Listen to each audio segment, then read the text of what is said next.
Tata boxer बस के मालिक हमनी के फुआ जी पूनम सिंह जी हमरा के आशीर्वाद दिले बनी। फुआ के बार बार गोड़ लगत तनी आशीर्वाद के प्रतीक्षा में। कुंवर जी के चेला से पता चल जाता तो खुद तो गुरु जी बड़े तो पता चले के बातें कहा अपना कुंवर चाचा के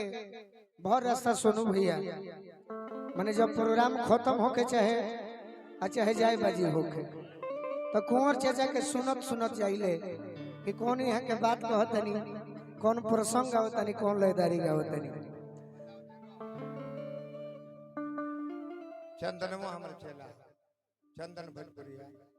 बिचवा में ये हमारे सम्मान करे खातिर माइक छै गुरुजी का हमो सम्मान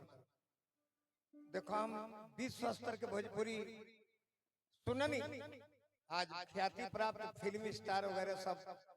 पवन जी ओखस खेसारी जी ओखस प्रमोद जी ओखस केहू चाहे केहू बाकी स्टेज के भारत के भोजपुरी स्टार गोलू चंदन ये चंदन यादव और गोलू की जो मैं प्रोग्राम कभी कभी देखता हूँ मंच पर जो वीडियो वगैरह में आता है यार क्या तुम्हारे को सरस्वती ने दी है ओरिजिनल तुम्हें तुम्हारी जैसे लता जी की आवाज में बस गई थी उसी तरह से तुम्हारे गले में बास कर गई है। और हमारे चंदन उसके साथ पास तो बहुत सुंदर कला है नाचने का डांस करने का। वो आओ तुम्हें भी आशीर्वाद दूं। जितना इनके पास कला है जितना हमारे पास कला है उससे कई 50 गुना आपके पास कला है। 40 साल हो गया 4 दशक और कुंवर चाचा के मार्केट आज ना बिगड़ले बा ना कबो बिगड़ी। आ बबुआ अगर कोई कोशिशों करी तो न बिगड़ी। अगर मोटकी में कुंवर जी मैं इनकी में गोलू राजा चंदन का व्यवहार में कल हुए गाना सुननी राम भरत समाज में कि भरत जी राम जी से जब कहले कि हम के अरे बने रहे तो घर जा हमार बेटा हमारे के 500 रुपया दिले बड़े जात जा चुका हूँ के परी बेटा हाँ हमार भतीजा हाँ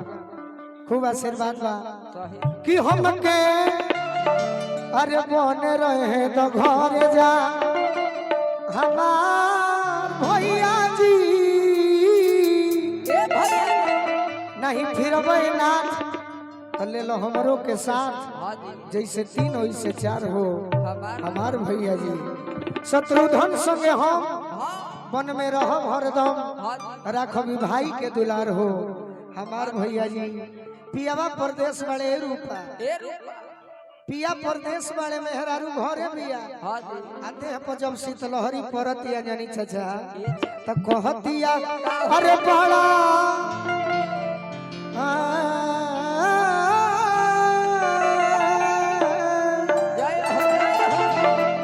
कि बड़ा अरे है जड़ाई पढ़ावता पहाड़ा राजा जी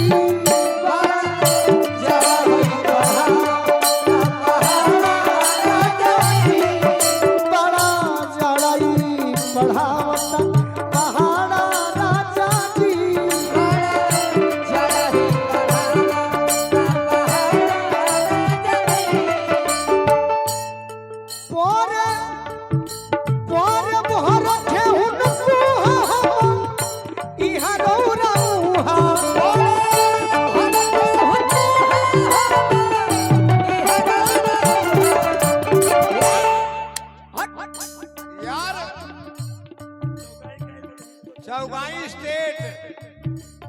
बंटी सिंह जी कहाँ रवा लुका गलिए बड़ा अपना गैया रवा पढ़ पढ़ के समियाने में दौड़ी ले पैसा ले ले रवा ही के जब में ल जाए लगनी। आज हमनी के परम आदरणीय मित्र स्वर्गीय भृगुनाथ सिंह के पुत्र है बंटी बाबू अपना गाँव में प्रोग्राम कराई ले। अच्छा अच्छा हाँ धन्यवाद। आई स्टेज पर एक मिनट ये कैथी ठाकुर का लय दिया हुआ अगर कोई भी आप गाएंगे तो आज के मार्केट में हिट होगी। हम के बने रहे तो घर हमारे भैया जी गायत्री ठाकुर ने गाया था पहली गीत भी जो आपने गाया था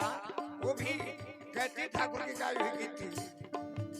जेकर बेवा गोल प्रदेश से सखी ओकर ससुरा से निक नहीं हरवे बा। ई सब कैथी ठाकुर के गाई हुई सब। अब बबुआ करे का बनौले रहबो तो सितारे हिंद जीवन भर रहबो। हां जी ना बनैबो तबे बीच में कोनो ढुक जाई। सही परे भरथे हुन सुहा इहा रौराउहा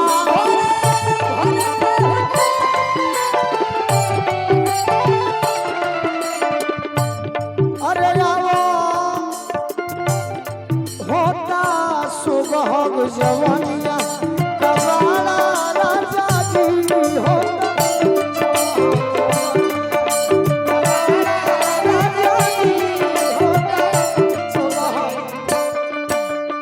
उठला जवानी में जुआ पिया तमार भुखला उठला जवानी में जुआ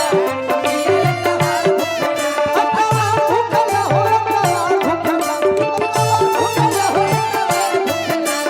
मन खिली भई कचना पिया तमार भुखला उठला जवानी में जुआ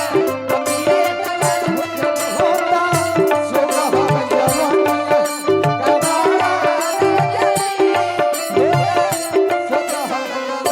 ये हमनी के दुल्हे राजा के साले साहबानी हां जी तो हमनियों के सारे नु लागो सही आज दोनों नचनिया के पते चले कि कुंवर जी से मेन कुंवर जी से भेंट होइल बा का। वाह जब कुंवर जी के चेला से पता चल जाता हां हां तो खुद तो गुरु जी बड़े तो पता चले के बातें कहना सही आजा ही तो प्रधान बोलू कोरसी सब हिता पे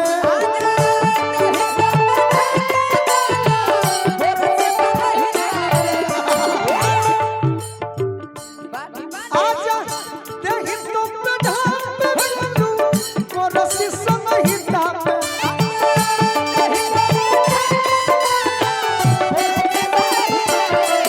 अरे बोला बोला कैसे रही करे जा ककेला राजा जी कैसे रही करे जा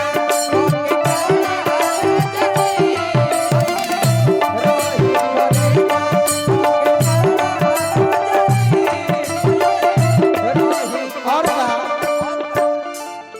पाला पानी पलानी ठिठुरा सुतर में जवानी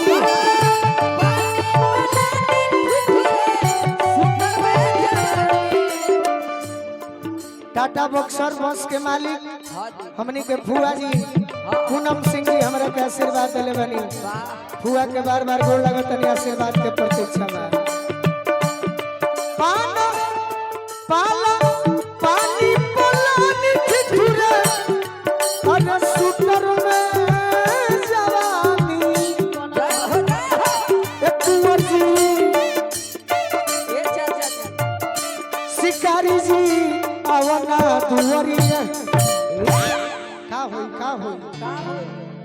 शिकारी जी चौगुन होई तब तो चाचा हमार झालो बजाई मारी शिकारी जी अरे आवना दुवरिया बानी अरे खाड़ा राजा जी शिकारी जी